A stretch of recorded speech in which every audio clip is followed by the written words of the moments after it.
front of me is Realme 12 Pro, and today I would like to show you how you can manage apps permissions.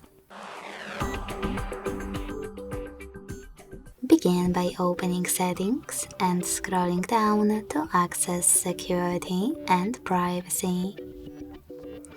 Then scroll all the way down and click on Privacy section.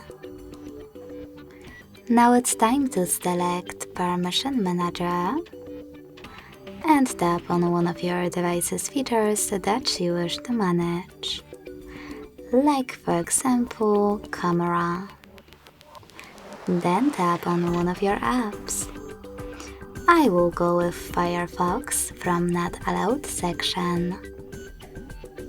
Finally, by tapping on one of those options, you can apply the best one for you.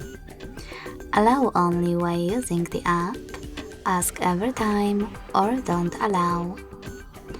I will go with the first one, so when I tap and go back, I can see that Firefox just gained access to my device's camera if I'm using it.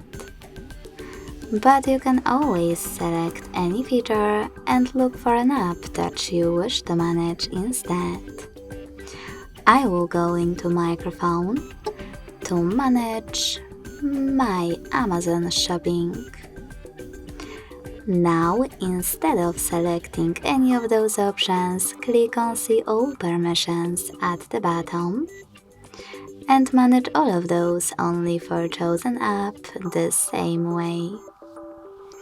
Thanks so much for watching. If you enjoyed this video, smash that like button, comment and subscribe. Bye!